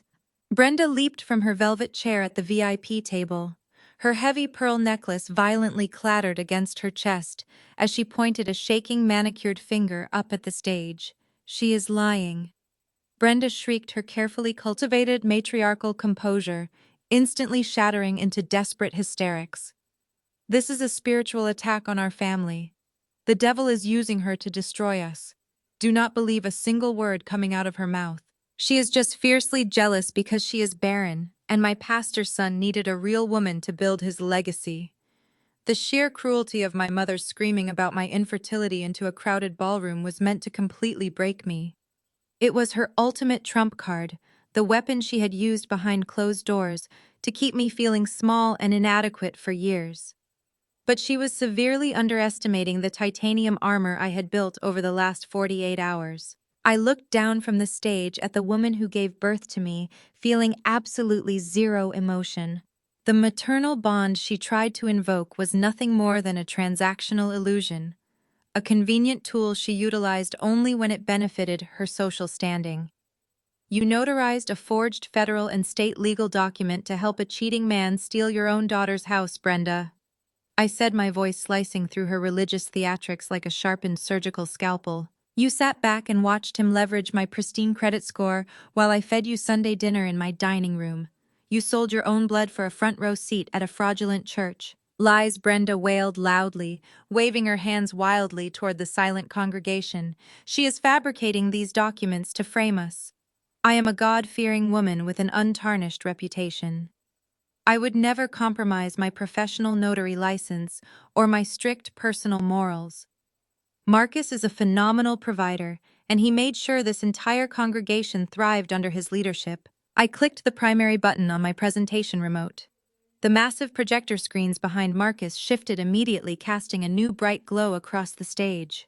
The zoomed-in image of the fraudulent notary stamp was instantly replaced by a highly detailed financial spreadsheet. It was a flawless forensic trace of Brenda's personal checking account at an exclusive local credit union. I highlighted 3 specific recurring monthly deposits in bright crimson red so that the entire room could easily squint to read the massive figures. If your morals are so incredibly pristine, Brenda, then perhaps you can explain these wire transfers to the mayor sitting right next to you. I challenged, pacing the edge of the wooden stage. 2 days after my fake divorce was secretly finalized, Marcus wired you $25,000, explicitly labeled as a ministry consulting fee. The very next month, he wired your account another $25,000. You gladly accepted $50,000 in untaxed hush money directly from the very man who was systematically robbing your daughter blind. The uncomfortable murmurs in the grand ballroom rapidly swelled into an aggressive, deafening roar. Brenda's mouth opened and closed like a fish suffocating on dry land. The prestigious church elders and wealthy deacons who had been surrounding her table, women who had praised her undeniable grace just 10 minutes ago, physically inched their chairs far away from her. The collective gasp of the Atlanta elite was utterly visceral. They were actively witnessing a revered church mother violently exposed as a common greedy criminal. She looked wildly around the lavish room for any sign of support, but the high society friends she had sacrificed me for were now staring at her with undisguised revulsion. Her absolute social ruin was instantaneous and entirely permanent. Jamal and Lauren, sitting right beside her at the VIP table, stared blankly at the projected bank statements, suddenly realizing that Brenda had been quietly securing her own secret financial safety net, while actively letting Jamal drown in severe construction debt. Marcus was still trapped on the stage, completely boxed in by my heavily armed off-duty police officers. He was hyperventilating uncontrollably, his panicked eyes darting toward the glowing red emergency exit signs located in the back of the auditorium. But he was not the only one desperately looking for a rapid escape route from the collapsing empire. Out of the corner of my right eye, I caught a sudden frantic movement near the heavy velvet drapes on the far left side of the expansive room. Sienna, the pregnant, 24-year-old choir director, who had boldly claimed my husband and my future, was trying to quietly slip out the side door. She had hastily taken off her painful designer high heels and was clutching her expensive leather clutch, tightly keeping her head ducked incredibly low to avoid the blinding white stadium lights. She mistakenly thought she could sneak away into the dark night while the entire congregation was fully distracted by my mother's humiliating public downfall. "Stop right there, Sienna," I commanded into the microphone. My voice echoed off the crystal chandeliers, pinning her exactly where she stood on the marble floor. Every single head in the grand ballroom snapped rapidly toward the side exit. The professional spotlight operator, sensing the dramatic shift in the room, quickly pivoted the heavy beam of bright light directly onto her trembling frame. Sienna froze like a frightened deer caught in bright headlights, her manicured hand hovering just inches from the brass door handle. "We need to talk about that ring," I announced, stepping down the first 2 stairs of the stage with predatory grace. "The massive 5-carat diamond you have been flashing around this church all week. The one you proudly told me proved Marcus was a wealthy king who could provide for his true family." Sienna slowly turned around, her youthful face, pale, shielding her eyes from the intense glare of the spotlight. Marcus groaned loudly, burying his sweating face deep into his own trembling hands. The spotlight remained fixed on Sienna. I did not give her a second to breathe or formulate a lie. I pressed the primary button on my remote one more time. The massive projector screens behind the stage shifted instantly. The damning bank statements vanished, replaced by a highly detailed, heavily redacted loan origination document. I pointed the red laser directly at the top of the page so every investor, church elder, and politician in the grand ballroom could read the bold black text. "Let us conduct a real-time financial autopsy on my former marriage," I announced, my voice slicing through the heavy silence of the room. What you are looking at is a $2 million home equity line of credit. It is a loan secured by the Victorian home I purchased with my own money entirely before I ever met this man. Now I want everyone to pay very close attention to the timeline displayed on the screen. Marcus finalized his fraudulent, secret divorce against me 4 months ago to protect his own assets. But exactly 3 months ago, a full 30 days after he legally declared himself a single man, he walked into a private shadow lender's office and applied for this massive loan. The laser pointer traced a bright red line across the digital document highlighting a specific checkbox. "Look right here," I commanded. Marcus deliberately checked the box, legally declaring that we were still a happily married couple. Hun utilized my pristine credit score, forged my signature on a general power of attorney, and illegally leveraged the entire equity of my personal real estate to extract $2 million in cold hard cash. He stole the roof right from over my head while he was sleeping in my bed and preaching to this congregation about the sanctity of a Christian home. The murmurs in the crowd escalated into loud, angry shouts. The wealthy investors who had backed Marcus began standing up, their faces red with fury. They realized they were tied to a man committing brazen financial crimes. I ignored the chaos and locked my eyes back onto the terrified young choir director standing frozen in the spotlight. "So where exactly does a fraudulent pastor hide $2 million in stolen funds?" I asked, stepping down the final stage stair and walking directly toward Sienna. "He certainly does not put it into the church community fund. He divides it. He hides it. He uses $1 million to fund an offshore shell company registered in the Cayman Islands under the name Sienna Grace LLC. And he uses a portion of that stolen equity to purchase the massive diamond currently sitting on your left hand." Sienna physically recoiled, her hand trembling violently as she stared down at the ring she had been flaunting all evening.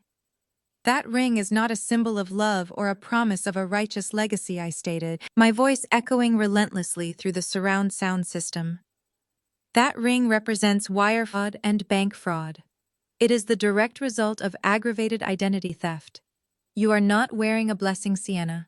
You are wearing federal evidence. When the authorities raid this building, they are going to seize that stone directly from your finger to pay back the bank he defrauded." The illusion of the wealthy, powerful king providing for his submissive queen shattered instantly. Sienna looked from me to the massive screens displaying the undeniable proof of his crimes, and then finally to Marcus, who was still cowering on the stage. The realization hit her with the force of a physical blow. He was not a millionaire real estate mogul. He was a desperate, broke criminal drowning in millions of dollars of fraudulent debt, and he had dragged her right into the center of a federal investigation. "You lied to me!" Sienna screamed, her voice cracking with pure hysterical rage. She stomped her bare foot against the marble floor, completely forgetting her carefully crafted demure church girl persona. "You told me you were rich. You told me you owned all those properties. You told me she was just a bitter woman holding you back. You are nothing but a broke liar." Sienna frantically grabbed her left hand, violently yanking the massive diamond ring off her finger. She reared back and hurled the heavy piece of jewelry directly at the stage. The ring struck Marcus squarely in the chest and bounced off, clattering loudly against the wooden floorboards. Sienna did not wait to see where it landed. She turned around, burst into loud, ugly sobs, and sprinted blindly toward the side exit, pushing past the shocked ushers and disappearing into the dark Atlanta night. She abandoned the sinking ship the moment the money turned out to be an illusion. Marcus watched his pregnant mistress flee the ballroom, his perfect new life evaporating in less than 60 seconds. The crushing reality of his absolute destruction finally broke his knees. He collapsed onto the hard wooden stage, the expensive fabric of his custom tuxedo pooling around him. He scrambled forward on his hands and knees, ignoring the flashing cameras of the guests recording his complete humiliation. He crawled to the very edge of the stage, looking down at me with wide, bloodshot eyes filled with desperate, pathetic panic. "Tasha, please," Marcus begged, tears streaming down his sweating face. His pastoral baritone was gone, replaced by a cowardly whine. "The devil tempted me. I lost my way. But we can fix this. We can handle this privately. You do not have to destroy me. We are a family. Please, Tasha, remember our vows. Remember the love we shared. I stood perfectly still, looking down at the groveling broken man who had confidently handed me a fake eviction notice just 12 hours ago. I felt absolutely no pity. My face remained a mask of cold stone. I am not a wife right now, Marcus. I am a forensic accountant.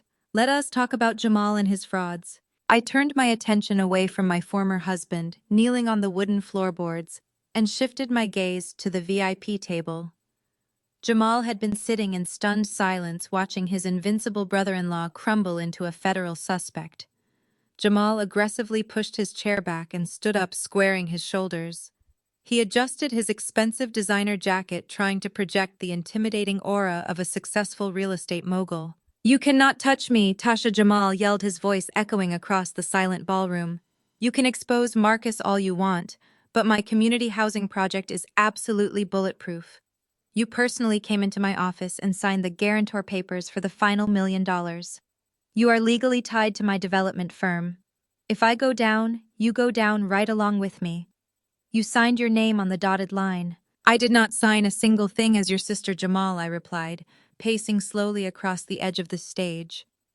"And I certainly did not sign as the wife of a fraudulent pastor."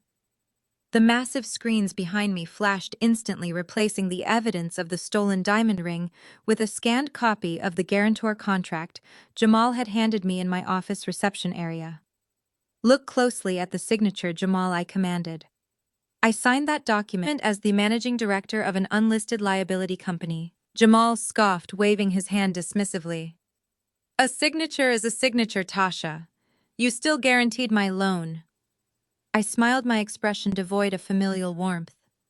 "I am the smartest person in the room, Jamal. That is why I added a custom page to your standard contract." I clicked the remote.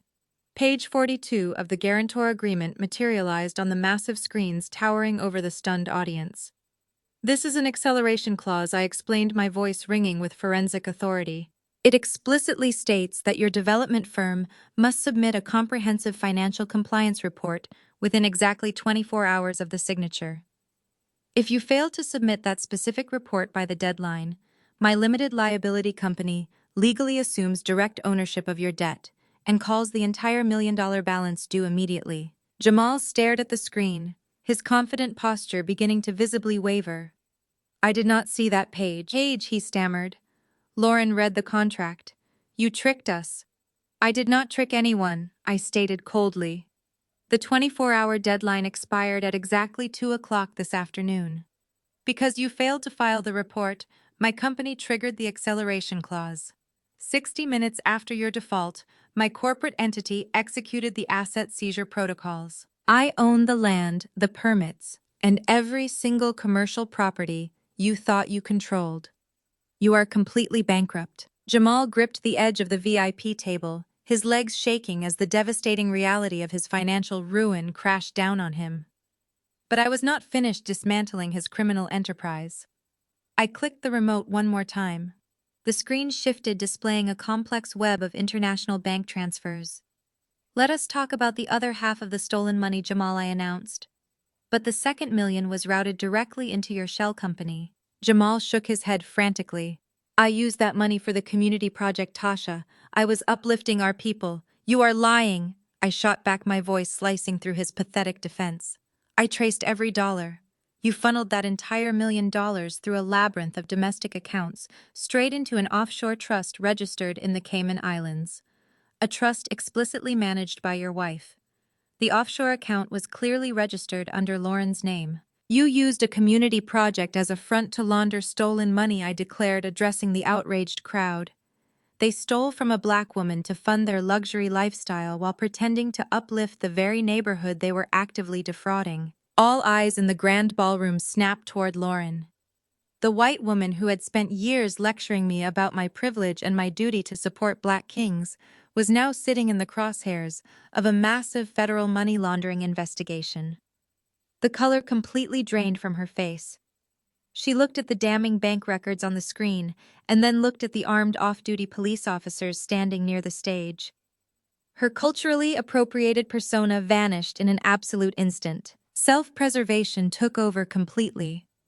Lauren violently shoved her chair back and jumped to her feet, distancing herself from her husband as quickly as possible. She threw her hands in the air, tears streaming down her face as she weaponized her tears to play the ultimate victim. "I did not know anything about this!" Lauren screamed, her voice echoing hysterically across the silent room. "He made me do it. Jamal told me to set up those accounts.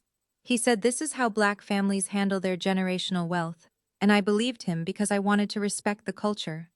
I am just a victim of his manipulation." Jamal stared at his wife in sheer disbelief, his heart breaking as the woman he had showered with stolen diamonds threw him directly under a federal bus. Lauren sobbed loudly, looking toward the mayor and the wealthy investors begging for their sympathy. "I trusted him," Lauren wailed, pressing her hands against her pregnant stomach. "I am a mother, trying to protect my baby. I thought he was an honest businessman. Tasha, you have to believe me. I love this family. I would never intentionally steal from you." I stared down at my desperate sister-in-law, watching her deploy her white privilege in a room full of powerful African-American leaders, hoping her tears would magically erase her complicity in a $1 million fraud ring. She honestly thought she could talk her way out of federal prison by playing the innocent, manipulated wife. I lowered the presentation remote and pulled my personal cell phone from the pocket of my crimson gown. I held the device up high so the entire room could see it. "Let us see exactly how much of a victim you truly are, Lauren," I said, my voice dropping to a terrifyingly calm whisper. I did not wait for Lauren to formulate another manipulative excuse. Holding my personal smartphone up for the entire grand ballroom to see, I turned back to the massive mixing console. With a swift movement, I plugged the auxiliary cable directly into my device, routing my audio feed through the surround sound system Marcus had installed. I tapped the screen, opening the encrypted audio file I saved during that dreadful Sunday dinner. The ballroom was incredibly quiet.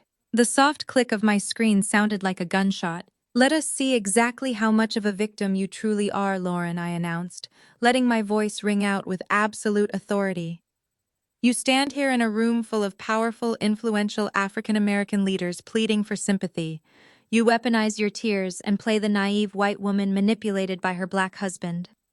But I am a forensic accountant, and I always keep the receipts." I pressed play. A brief second of static hissed through the speakers, followed instantly by the unmistakable sharp clicking of high heels on a tile floor. Then Lauren's voice boomed across the entire ballroom.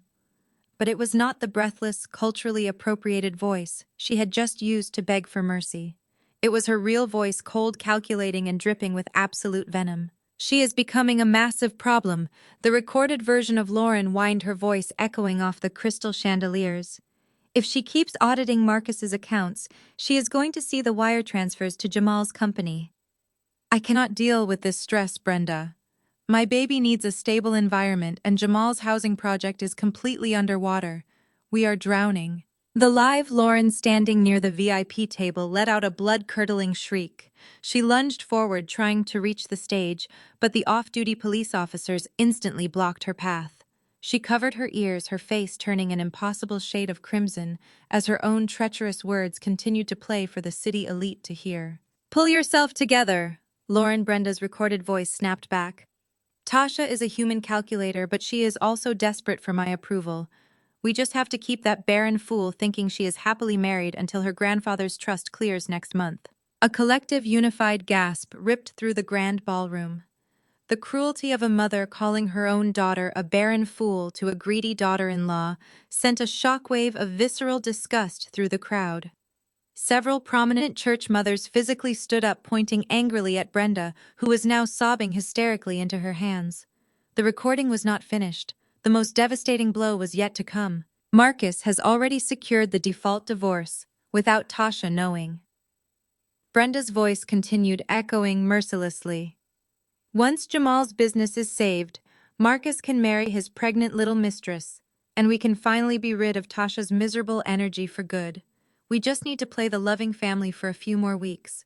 I let the recording play until the very last drop of their conspiracy was laid bare. Then I pulled the cable from my phone. The silence that followed was heavier and more suffocating than before. Lauren stood frozen, her hands hovering near her face. Her carefully constructed facade was obliterated. She had just been exposed not as a victim, but as the primary architect of a racist, malicious financial conspiracy designed to strip a black woman of her generational wealth. The social ruin was instantaneous and incredibly violent. A prominent real estate investor sitting in the second row slammed his fist onto his table, shattering his crystal champagne flute. "You told us our investments were funding affordable housing for the community," the investor roared, pointing a shaking finger directly at Jamal. "You funneled our capital into offshore accounts managed by this racist fraudster. You used your own sister to steal our money." Another donor, a powerful city councilwoman, stood up and threw her cloth napkin at Brenda. "You are a disgrace to this community," the councilwoman shouted. "You sold out your own flesh and blood to fund a criminal enterprise. You disgust me." The ballroom erupted into total, unmitigated chaos. Investors were pulling out their cell phones, frantically dialing their own attorneys, demanding immediate asset freezes and emergency audits of Jamal's development firm. Church elders were shouting at Marcus, demanding answers about the community fund.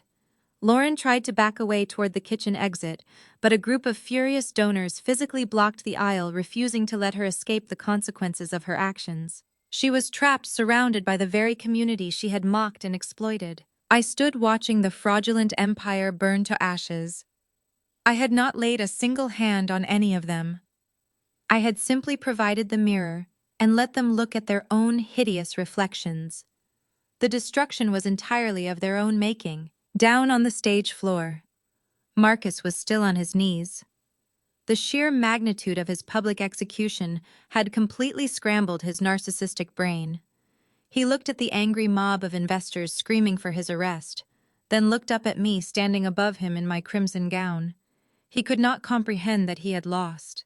His ego refused to accept that a woman he deemed a cold human calculator had outmaneuvered him on every single front. Marcus scrambled to his feet, his custom tuxedo wrinkled and soaked in nervous sweat.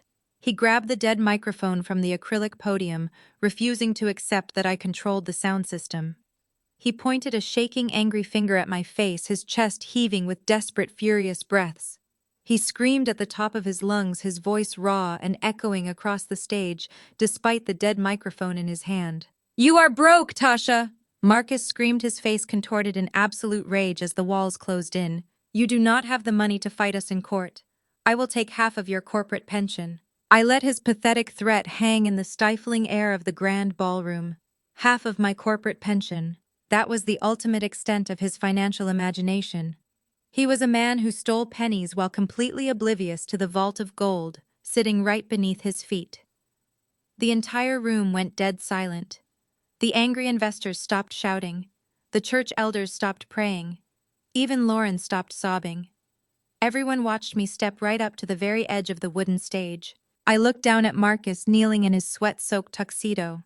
Then I shifted my gaze to Brenda, clutching her pearls in terror. I looked at Jamal, trembling beside his ruined white wife. I took a deep breath and raised the microphone to my lips. "You thought you were incredibly smart, Marcus," I said, my voice dropping to a low, dangerous register that commanded absolute attention. "You thought you orchestrated the perfect financial crime. You forged a divorce 4 months ago because you wanted to protect your fraudulent real estate assets from me.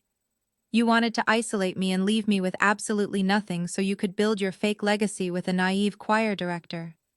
But you played yourself. You played yourself so completely and thoroughly that it is almost tragic to witness." I raised my black presentation remote one final time. I pressed the primary button. The massive screens behind me flashed violently. The offshore bank accounts and the wire fraud diagrams vanished completely. In their place, a single pristine, legally certified document materialized on the bright displays. It was not a court record. It was not a bank statement. It was a heavily watermarked certificate of trust. The seal of the state of Georgia gleamed proudly at the top of the page. The name of my late grandfather, the man who built a logistics empire from a single delivery truck during the civil rights movement, was printed in bold black ink across the center. "I want you to read the numbers on that screen." "Marcus," I commanded, my voice echoing off the crystal chandeliers above us. "Read them out loud to your congregation.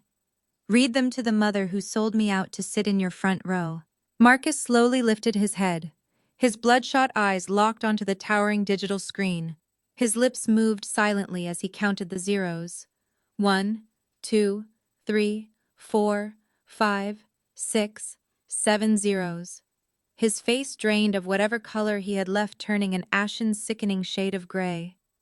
His hands began to shake so violently that he had to press them flat against the stage floor just to keep himself from collapsing face first. My grandfather was a visionary, I declared, addressing the hundreds of affluent African American leaders staring in absolute awe at the screen. He knew that generational wealth was the only way to truly uplift our community, but he also knew that wealth attracts leeches. He structured his estate with ironclad provisions. He placed his entire fortune into a secure trust designed to remain completely locked until my 34th birthday. That birthday was exactly 2 days ago. The realization hit the room like a physical shockwave. The mayor actually stood up from his chair. The wealthy investors who had just lost their capital to Jamal suddenly realized they were sitting in the very presence of a woman whose liquid assets dwarfed their entire collective portfolios. Brenda let out a strangled, harrowing gasp, pressing both hands against her mouth, as the true magnitude of her catastrophic betrayal finally registered in her greedy mind. My grandfather's trust officially cleared 2 days ago. Marcus, I stated, every single syllable landing like a sledgehammer. $58 million. It was fully transferred into my private secure accounts. And here's the most beautiful part of this entire situation. Under Georgia state law, any wealth acquired through an inheritance during a marriage is subject to complex marital asset negotiations. If we were still legally married today, you could have dragged me into a brutal, drawn-out court battle. You could have legally demanded half of that massive fortune. I took a slow, deliberate step closer to him, looking down at his pathetic, trembling frame. But you were too greedy and too arrogant. I continued, my tone devoid of any mercy. You were so eager to move your pregnant mistress into my house and steal my home equity that you forged a default divorce behind my back. Because you legally divorced me 4 months ago, you severed all marital ties before the trust ever activated. You have absolutely zero legal claim to a single dime of this money. Not 1 cent. Marcus stopped breathing entirely. His eyes literally rolled back into his head as the brutal, devastating math finally crystallized in his arrogant brain. He had spent months orchestrating a highly illegal federal conspiracy to steal a measly $2 million from my home equity. In doing so, he had permanently legally disqualified himself from $29 million of pure generational wealth. I threw away the ultimate prize for a fake divorce and instead earned himself millions of dollars in fraudulent debt and a guaranteed federal prison sentence. Brenda let out a loud, agonizing scream. It was not a cry of sorrow for her son-in-law. It was the visceral, agonizing wail of a woman mourning the loss of $58 million. She realized she had permanently alienated the daughter who now controlled an empire, all to protect a broke, fraudulent pastor and a failed real estate developer.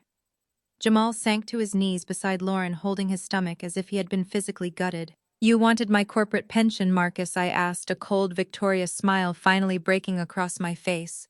You can have it. You are going to need every single penny to pay for your criminal defense attorney. Right at that exact moment, the heavy sound of blaring sirens pierced the quiet Atlanta night. The wailing pitch grew exponentially louder, bouncing off the skyscrapers and bleeding directly into the grand ballroom.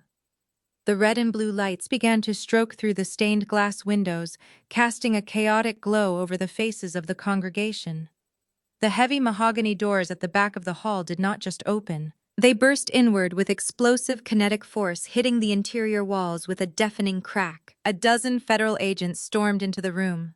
They were not wearing standard police uniforms.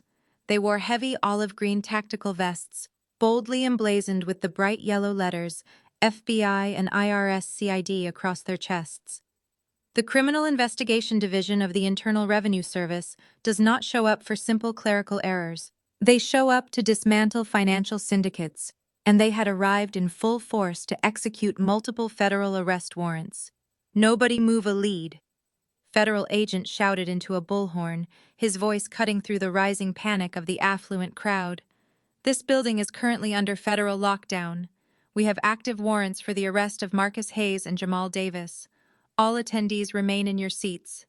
Total absolute chaos erupted inside the venue. The wealthy investors, who had previously clinked champagne glasses with my corrupt family, now scrambled frantically over overturned chairs and discarded centerpieces, desperate to distance themselves from the blast radius of a massive federal raid. The mayor was already on his phone, aggressively shouting at his legal team to draft a press release disavowing any connection to Marcus. Down at the VIP table, the reality of the federal raid triggered pure, unfiltered panic. Jamal took one look at the heavily armed agents swarming the main aisle, and his tough guy facade evaporated completely.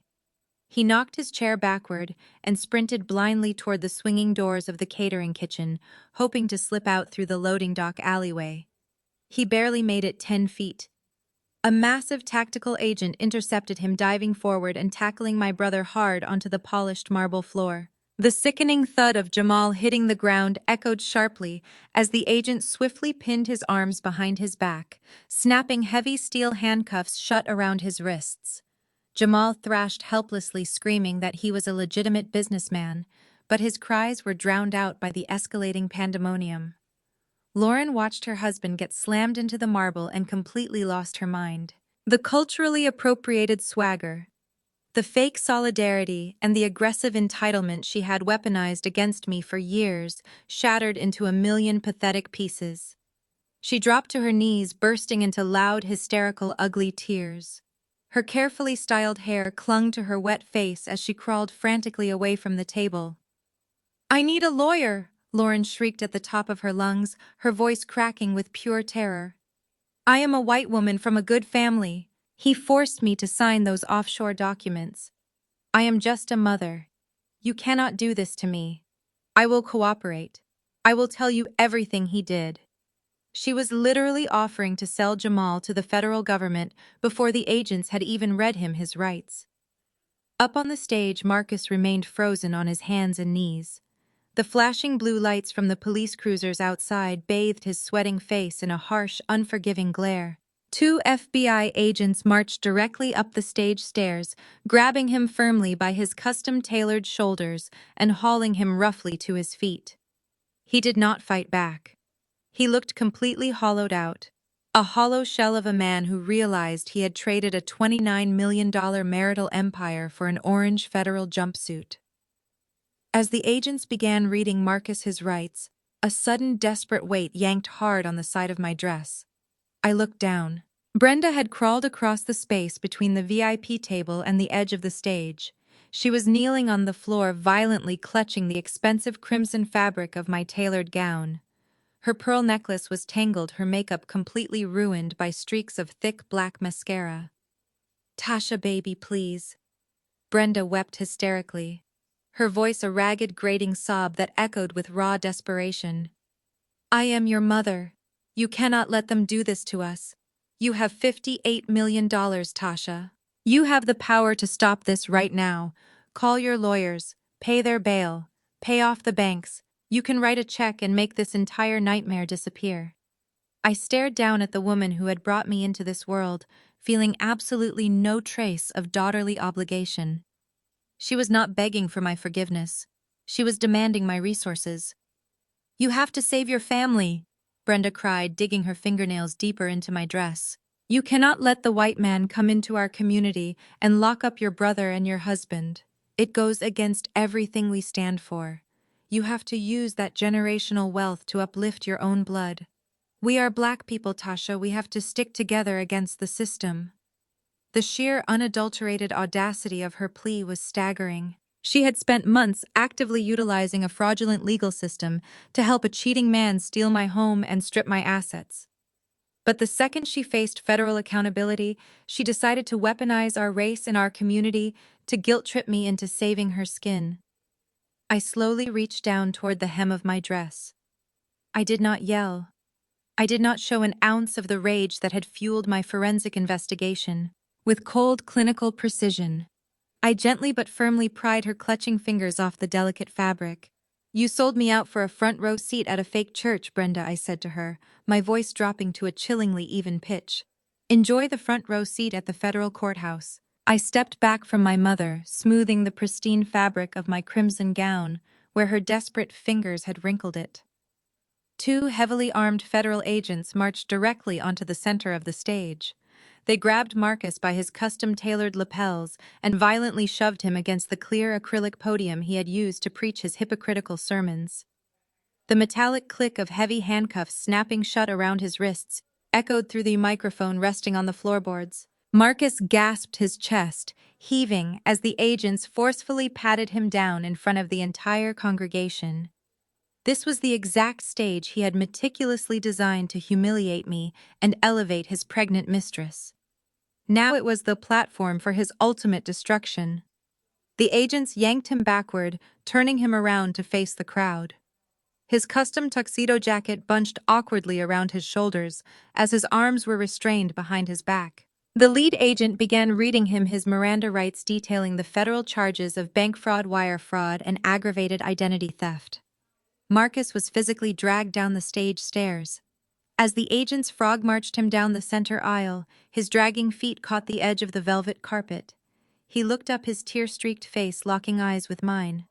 "Tasha, I am sorry." Marcus mouthed the words, his voice entirely gone. He looked at me with hollow eyes, begging for a final shred of mercy. I did not smile. I did not nod. I simply raised my left hand and casually adjusted the face of my diamond watch, checking the time. My attention shifted away from my ruined former husband as a specialized team of Internal Revenue Service investigators swarmed the VIP table. An austere female agent approached Brenda, presenting a federal warrant authorizing the immediate seizure of all professional equipment and financial records associated with her notary license. Brenda sobbed hysterically as the agent confiscated her designer purse, dumping its contents onto the white tablecloth to retrieve her phone and her official notary logbook. The logbook contained the absolute proof of her fraudulent activities, the very tool that exposed everything.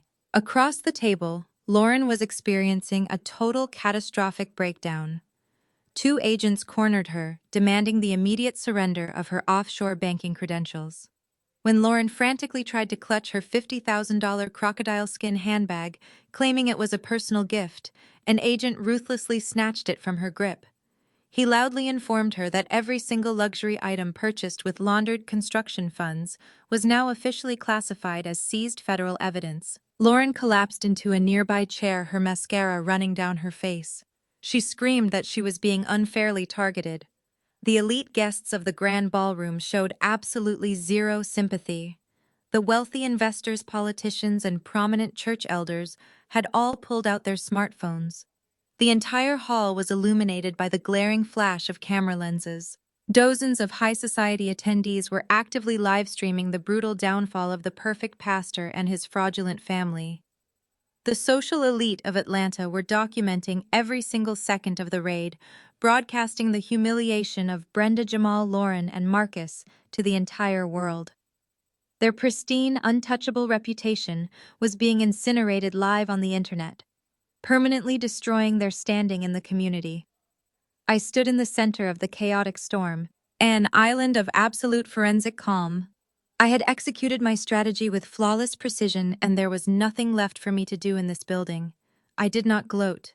I did not hurl insults at my mother as she wept on the marble floor. True power does not require a dramatic victory speech. True power speaks for itself. I turned my back on the screaming relatives and the frantic federal agents. Mr. Sterling stood a few feet away, his arms crossed, watching the tactical operation with a look of deep professional satisfaction.